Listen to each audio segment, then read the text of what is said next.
নমস্কার বন্ধুরা, আজকে আমি আবার চলে এসেছি তোমাদের সামনে একটি নতুন লাভ রিডিং নিয়ে।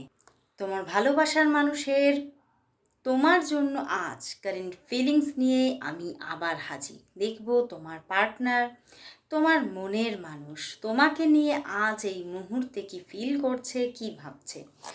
আর তোমরা সবাই জানো যে আমার কিন্তু দুটি চ্যানেল, তো যারা যারা এখনও দুটো চ্যানেলকেই সাবস্ক্রাইব করে নাওনি তারা অবশ্যই ঝটপট ঝটপট সাবস্ক্রাইব করে নিও। আর যারা আমার পেজকে ফলো করনি তারা অবশ্যই ফলো করে দিও। আমার কিন্তু দুটি পেজ, একটি হচ্ছে জীবন ঐতিহ্য আর সেকেন্ড পেজ হচ্ছে আকাশ স্পিরিচুয়াল পয়েন্ট। আকাশ স্পিরিচুয়াল পয়েন্ট আমার সেকেন্ড পেজ। তো যারা যারা জানো না তারা ঝটপট ঝটপট ফলো করে দিও। তো চলো শুরু করব রিডিং। দেখবো তোমার পার্টনার, তোমার মনের মানুষ তোমাকে নিয়ে আজ এই মুহূর্তে কি ভাবছে, কি ফিল করছে। আর বলবো যে এই রিডিং কিন্তু সবার জন্য। তুমি ম্যারিড হও, আনম্যারিড হও, তোমার ডেট অফ বার্থ যাই হোক না কেন, তুমি যে রাশিরই মানুষ হও না কেন, বা তোমার জেন্ডার যাই হোক না কেন, তুমি এই রিডিং দেখতে পারো। তো সমস্ত মানুষের জন্যই এটি একটি জেনারেল কালেকটিভ রিডিং। তো দেখবো তোমার ভালোবাসার মানুষ, তোমার মনের মানুষ তোমাকে নিয়ে এই সময় কি ফিল করছে, কি ভাবছে। সে তোমাকে নিয়ে এই মুহূর্তে কি ফিল করছে, কি ভাবছে। তোমার পার্টনার তোমাকে নিয়ে এই মুহূর্তে কি ফিল করছে, কি ভাবছে। কি ফিল করছে, কি ভাবছে, তার মনের মধ্যে কি চলছে। আচ্ছা, বাহ। The Hierophant, Empress, Seven of Swords, Judgment and the page of source. বন্ধুরা, তোমার পার্টনার কিন্তু তোমাকে নিয়ে যথেষ্ট কি বলবো, মনের দিক থেকে কিন্তু যথেষ্ট তোমার প্রতি একটা ইম্পর্টেন্স অবশ্যই সব সময়, শুধু এই সময় না, সব সময়, অল টাইম। কারণ দেখো, এসে গেছে দুটি মেজর আর কানা, তোমাকে কিন্তু নিজের জীবনের একটা মেজর পার্ট হিসেবেই দেখছে, যে তুমি কিন্তু আমার জীবনের একটা মেজর পার্ট। তোমাকে ছাড়া কিন্তু আমি কারোর কথা সেইভাবে ভাবছি না। উনি কিন্তু কোথাও তোমাকে ছাড়া আর কারোর কথা ভাবছেন না, এবং কোথাও তুমিই যেন তার ওনার বর্তমানে কিন্তু তুমিই তার কিন্তু পার্ট অফ লাইফ। এবং উনি তোমাকে যথেষ্ট একটা গুরুত্ব অর্পণ করছে, এবং একটা প্রায়োরিটি লিস্টে কিন্তু উনি তোমাকে রাখতে চাইছেন। বাট কোথাও হয়তো ওনার কোনো রকম কোনো কাজের কোনো এমন কোনো বার্ডেন আছে কাজের দিক থেকেই আমার এটা মনে হচ্ছে, আর কোনো দিক আমি দেখতে পাচ্ছি না। সেই জায়গা থেকে উনি কিন্তু কোথাও হতে পারে তোমার থেকে একটু দূরত্ব রাখছেন। বাট কোথাও এই দূরত্বটা উনি কিন্তু রাখতে চাইছেন না, মন থেকে রাখতে চাইছেন না। বাট যেন ওনাকে রাখতে হচ্ছে, উনি সঠিকভাবে তোমাকে হয়তো সময়টা দিতে পারছেন না, কিন্তু মনের মধ্যে তোমার জন্য স্ট্রং ফিলিংস, একটা স্ট্রং ইমোশন তোমার জন্য। দেখো, judgement and the page of shores. উনি কিন্তু তোমাকে যথেষ্ট একটা তোমার প্রতি একটা যথেষ্ট অ্যাটাচমেন্ট উনি ফিল করছেন, এবং উনি এটাই চাইছেন যে আমাদের মধ্যে যেন এইখান থেকে যেন কোনো মিসআন্ডারস্ট্যান্ডিং না হয়ে যায়। এই যে উনি তোমাকে ঠিকভাবে সময় দিতে পারছেন না, এটা থেকে উনি বারবার ভাবছেন এটা থেকে যেন কোনো মিসআন্ডারস্ট্যান্ডিং না হয়ে যায়। বাট কোথাও উনি বারবারই এটা ভাবছেন যে আমি কিন্তু কোথাও তোমাকে ছেড়ে কোথাও চলে যাব, এটা কিন্তু কোনোদিনই ভাবছি না। আমি সব সময় তোমার জন্যই আছি, এবং কারণ তুমিই আমার জীবনের ওই যে বললাম প্রথমেই, উনি তোমাকে নিজের পার্ট অফ লাইফ ভাবছে, এবং তোমাকে যথেষ্ট উনি একদম যেন মাথায় বসিয়ে রেখেছেন। উনি তোমাকে এতটাই ভালোবাসছেন, মন থেকে ভালোবাসা আছে এখানে, এতটাই ইমোশনাল অ্যাটাচমেন্ট, যে উনি কোথাও তোমার থেকে দূরত্বটা যে রাখছে সেটাকেও উনি ভাবছেন যে উনি যেন অপরাধ করে ফেলছেন। বাট উনি রাখতে চাইছেন না, বাট রাখতে হচ্ছে ওনাকে। কোনো না এমন কোনো পরিস্থিতি চলে আসছে যে উনি ওনার দিক থেকে এই একটা ডিট্যাচমেন্ট উনি ওনাকে শো করতে হচ্ছে, বাট উনি জোর করে কিন্তু করছেন না। এটাই কিন্তু উনি তোমাকে যেন মন থেকে বোঝাতে চাইছেন। আর যদি উনি তোমার থেকে কিছুদিন হলো তো দূরত্ব রেখেছেন, তাহলে এখানে তো প্রচুর মানুষ আছো, তো যাদের যাদের ক্ষেত্রে এখানে দূরত্ব উনি রেখেছেন তিনি কিন্তু আবার যোগাযোগ করবেন। কারণ এখানে যোগাযোগ ওনার দিক থেকে উনি করতে চাইছেন, নতুনভাবে পুনর্গঠন করতে চাইছেন এই যে মানে সম্পর্কটাকে, এবং সম্পর্কটার মধ্যে কোনো ডিট্যাচমেন্ট না আসুক এটাই তিনি মন থেকে চাইছে। কারণ উনি চাইছেন যে সম্পর্কটার মধ্যে একটা স্টেবিলিটি থাকুক, একটা স্ট্রং রিলেশনশিপ বন্ডিং এখানে থাকুক, উনি কিন্তু এটা চাইছে। বাট উনি কোথাও জায়গাটাকে মানে মেনটেন করতে পারছেন না, ব্যালেন্স করে উঠতে পারছেন না। তো চলো দেখি তাহলে নিয়ার ফিউচারে তোমাদের রিলেশনশিপের মধ্যে কি ঘটতে চলেছে। নিয়ার ফিউচারে দেখব তোমাদের রিলেশনশিপের মধ্যে তাহলে কি ঘটতে চলেছে। দেখব নিয়ার ফিউচারে তোমাদের রিলেশনশিপের মধ্যে কি ঘটতে চলেছে। নিয়ার ফিউচারে তোমাদের রিলেশনশিপের মধ্যে তাহলে কি ঘটতে চলেছে। নিয়ার ফিউচারে দেখো এখানে দেখাচ্ছে স্টেবিলিটি, কোনো রকম কোনো এখানে নো কন্ট্যাক্ট সিচুয়েশন কিন্তু সেইভাবে দেখাচ্ছেই না। দেখো এখানে কিন্তু একটা স্টেবল বন্ডিং থাকছে। যদি তোমরা নো কন্ট্যাক্টে থাকো তাহলেও কিন্তু এখানে কিন্তু একটা এই যে যোগাযোগ আসছে এবং সম্পর্কটা কিন্তু স্টেবিলিটি নিয়ে কিন্তু চলতে থাকবে। দেখো ওয়ার্ল্ড কার্ড, সম্পর্কটা কিন্তু স্টেবিলিটি নিয়ে চলতে থাকবে এবং এখানে কিন্তু একটা ভালো বন্ডিংয়ের জায়গা আসছে। মানে যারা যারা নো কন্ট্যাক্টে আছো তাদের মানে তাদের ক্ষেত্রেও কিন্তু এখানে যোগাযোগ আসছে নিয়ার ফিউচারে। এবং হতে পারে তোমার মানে কিছু দিনের জন্য, অনেকের জন্য বলবো যে এখানে হয়তো তোমাদের মধ্যে অন অফ সিচুয়েশান হতে পারে, ঠিক আছে। সামনে নিয়ার ফিউচারে কিছু অন অফ সিচুয়েশান হতে পারে, কারণ কুইন অফ শোর্টসের পিছনে কুইন অফ কাপসের পিছনে 9 অফ শোর্টস আছে। তো কিছু টুকটাক অন অফ সিচুয়েশান হতে পারে, সেখান থেকে তোমার নিজের মধ্যে একটা একাকিত্ব ফিল হতে পারে। বাট না, এটা মানে স্টে করছে না, এটা কিন্তু কেটে যাচ্ছে এবং নতুনভাবেই কিন্তু এখানে একটা পজিটিভিটি গড়ে উঠছে নিয়ার ফিউচার, এবং খুব সুন্দর একটা বন্ডিং কিন্তু গড়ে উঠতে চলেছে। তো চলো তাহলে দেখি উনি আজ তোমাকে কি বলতে চাইছেন।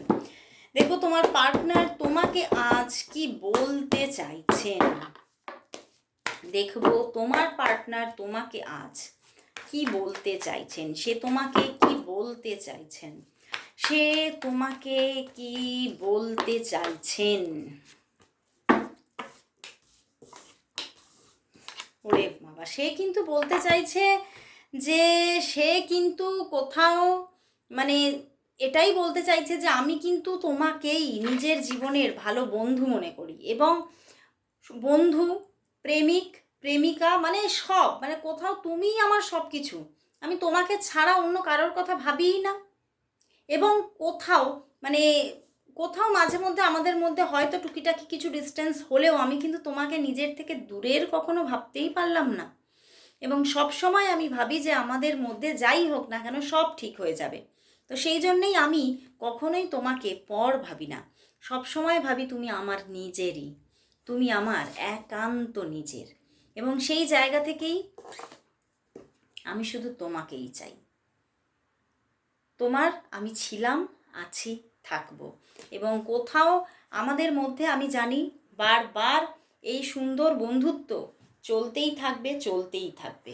তো একটু হ্যান্ডমেড ডেক থেকে দেখবো, দাঁড়াও।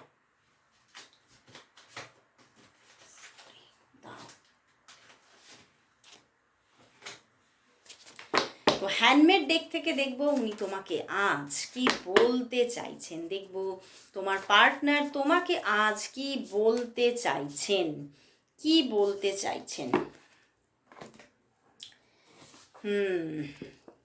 তোকে পাওয়ার আশায় পরিবার শত্রু হচ্ছে আমার। ওরে বাবা, মানে কতটা পজিটিভিটি। তুমি খুব ইম্যাচিওর, সব কিছু চাই বললেই হয় না, পরিস্থিতিও বুঝতে হয়। মানে হতে পারে তুমি কিছু মানে চেয়েছো, বা হতে পারে তুমি দেখা করতে চেয়েছো, তো সেই ক্ষেত্রে বলছে সব কিছু চাই বললেই হয় না, পরিস্থিতিও বুঝতে হয়। আমার মনের শূন্যস্থান কেবল তুই পূর্ণ করতে পারিস, আর কেউ নয়। ওয়াও, ভীষণ পজিটিভিটি। আমি অন্য কারোর কাছে কমিটেড, আমি ফিরতে পারছি না, আবার তোকে ছেড়ে ভালোও থাকতে পারছি না। মানে এখানে হতে পারে উনি ম্যারিড হতে পারেন, বা অন্য কারোর কাছে কমিটমেন্ট দেওয়া আছে এরকম হতে পারে, কিন্তু ওই যে তোমাকে ছেড়ে থাকতেও পারছে না। আচ্ছা, তুই আমার স্বপ্নের মানুষ, তুই আমার স্বপ্ন। ওরে বাবা, গান এসেছে আজ মে উপর আসমান নিচে, আজ মে আগে জমানা হ্যাঁ পিছে। তো উনি তোমাকে নিজের করে পেতে চাইছেন এবং তোমাকে নিজের থেকে আলাদা উনি ভাবতেই পারছেন না, মানে এতটা স্ট্রং এখানে আমি বললাম অ্যাটাচমেন্ট, প্রচণ্ড ভালোবাসা এখানে। তো চলো তাহলে দেখবো তোমাদের সম্পর্কের ফিউচার কি আসতে চলেছে, দেখবো তোমাদের সম্পর্কের ফিউচার কি, দেখবো তোমাদের সম্পর্কের ফিউচার কি, ফিউচার কি, ফিউচার কি। বন্ধুরা তোমাদের সম্পর্কে আমি এখানে ফিউচার নিলাম, তো সেখানে কিন্তু এসেছে ডেথ কার্ড, অ্যান্ড এখানে ম্যাজিশিয়ান দেখা যাচ্ছে, অ্যান্ড বটম আর দুটি কার্ড এসেছে এখানে 2 of shorts and 4 of cups দেখাচ্ছে। তো বন্ধুরা এখানে হতে পারে যে একটা দীর্ঘকালীন সময় পরে এখানে হতে পারে কোনো পরিবর্তন আসতে পারে, ফিউচার হিসেবে কিন্তু এখানে কিছু নেই। হ্যাঁ, একটা লং টার্ম রিলেশনশিপ চলার পরে একটা সময় এমন কিছু জায়গা আসতে পারে যে তোমাদের মধ্যে কোনো ডিট্যাচমেন্ট তৈরি হতে পারে, বা হতে পারে তোমাদের জীবনে, তোমার জীবনে মেনলি অন্য কোনো পার্সন কিন্তু আসতে পারে, তোমার কোনো চয়েসেস আসতে পারে। তো সেখান থেকে কিন্তু কোনো মানে তুমিও কোথাও তোমার চিন্তাভাবনার মধ্যে পরিবর্তন আসতে পারে, তোমার চিন্তাভাবনার মধ্যে ডুয়েলিটি আসতে পারে, মানে তুমি এনার সঙ্গে ঠিকভাবে, মানে আমি এখানে দেখলামও যে উনি ম্যারিড হতে পারেন, তো সেই জায়গা থেকে তোমার চিন্তাভাবনার পরিবর্তন কিন্তু এনার প্রতি আসতে পারে, আসতে পারে। তো চলো তাহলে দেখি যে তাহলে কি এই কোয়েশ্চেনটা এর পিছনে পিছনে এসেই যাচ্ছে, তাহলে কি তোমার জীবনে নতুন কোনো রিলেশনশিপ আসছে নাকি এনার সঙ্গেই তুমি কন্টিনিউ হতে থাকবে। চলো দেখি তাহলে তোমার জীবনে কি অন্য কোনো রিলেশনশিপ আসছে, তোমার জীবনে কি তাহলে অন্য কোনো রিলেশনশিপ আসছে নাকি এনার সঙ্গেই কন্টিনিউ হতে থাকবে, এনার সঙ্গেই কন্টিনিউ হতে থাকবে। বর্তমানে এখানে ওটা ফিউচার দেখেছি, মানে ওটা তাহলে অনেক দিন পরের এনার্জি, কিন্তু এখন বর্তমানে এনার সঙ্গেই তোমার রিলেশনশিপটা কন্টিনিউ হতে থাকবে, কোনো অন্য কারোর সঙ্গে কোনো রিলেশনশিপ বর্তমানে আগামী 5 মাসের মধ্যে কিন্তু আসছে না। ওকে, তো চলো বন্ধুরা, খুব সুন্দর, মানে এটা দেখে আরও পজিটিভিটি বেড়ে গেল। তো চলো তাহলে এবারে দেখব যে রুনস থেকে তোমাদের জন্য এই সম্পর্কের জন্য কি মেসেজ আছে, রুনস থেকে, এই যে রুনস থেকে নিয়ে নেব মেসেজ, দেখবো এই সম্পর্কের জন্য আজ রুনস থেকে মেসেজ, সম্পর্কের জন্য আজ রুনস থেকে মেসেজ কি আছে, রুনস থেকে মেসেজ দেখো এসে গেছে সোয়ালো সান। তো এখানে কিন্তু দেখা যাচ্ছে যে কিছু পরিবর্তন আসতে পারে, সম্পর্কের মধ্যে কিছু পরিবর্তন আসতে পারে, যারা যারা দূরত্বে আছো তাদের মধ্যে এই পরিবর্তন আসছে, রিইউনিয়ন। আর যারা হয়তো এক হয়ে আছো, রিলেশনশিপটা ভালো কন্টিনিউ হচ্ছে, তাদের মধ্যে কিন্তু সামথিং কিছু মানে আনবান, কিছু দূরত্ব, কিছু ভাঙন কিছু দিনের জন্য আসতে পারে। তো কোথাও কিন্তু একটা পরিবর্তন কাজ করবে। তো পরিবর্তনটা কিভাবে বুঝবে, বুঝতে পারলে তো, মানে তুমি যে পজিশনে আছো তার ঠিক উল্টোটা হতে চলেছে। তো সোয়ালো সান অনেকের জন্যই এখানে পজিটিভিটি আসছে, তো পজিটিভ থাকো, পজিটিভটাই হবে। তো চলো বন্ধুরা এবারে তাহলে লাস্ট দেখব এই সম্পর্কের জন্য আজ দেখব যে আজকে যেহেতু শ্রাবণ মাসের সোমবার, তো তার জন্য অবশ্যই দেখে নেব এই সম্পর্কের জন্য মহাদেবের কি মেসেজ আছে। চলো দেখে নিই, দেখব এই সম্পর্কের জন্য আজকের এই শ্রাবণ মাসের সোমবারের দিনে এই সম্পর্কের জন্য আজ মহাদেবের মেসেজ কি, এই সম্পর্কের জন্য আজ মহাদেবের মেসেজ কি, মহাদেবের মেসেজ কি, মহাদেবের মেসেজ কি। বাহ, মহাদেব বলছে এই সম্পর্কের মধ্যে সামনে কিছু প্রবলেম আসতে পারে, মহাদেব বলছে সামনে খুব নিয়ারে কিছু প্রবলেম আসতে পারে, কিছু ছোটোখাটো কিছু প্রবলেম, কিছু দূরত্ব কাজ করতে পারে, বাট এখানেই তো শেষ নয়, এটা আসতে পারে, কিন্তু সেটার পরবর্তীতেই আবারও কিন্তু কোথাও তিনি খুব পজিটিভলি তোমার সঙ্গে কানেক্টেড থাকছে এবং এই সম্পর্কের মধ্যে ভালোবাসার জায়গাটা তীব্রতাই তীব্রতা নিয়েই কিন্তু থাকছে। প্রেমের জায়গাটা, ভালোবাসার জায়গাটা খুব সুন্দরভাবেই কিন্তু থাকতে চলেছে। প্রেম কিন্তু এখানে থাকছে, রিলেশনশিপটা কিন্তু কন্টিনিউ হচ্ছে, বাট সামনে কিছু আবার কিছু, এটা কোনো মিসআন্ডারস্ট্যান্ডিং কিছু হতে পারে, তার জন্য ছোটোখাটো কোনো নো কন্ট্যাক্ট সিচুয়েশান থাকতে পারে, কিন্তু সেটা কিন্তু বেশি দিন স্টে করছে না। তো ভীষণ সুন্দর আজকে মহাদেবের মেসেজ, অবশ্যই ক্লেম করো তোমরা সবাই, সবাই কিন্তু হর হর মহাদেব অবশ্যই টাইপ করো। তো আজকে এতটুকুই, আবার চলে আসবো কাল ঠিক এই সময়, ততক্ষণের জন্য সবাইকে গুড বাই, হর হর মহাদেব।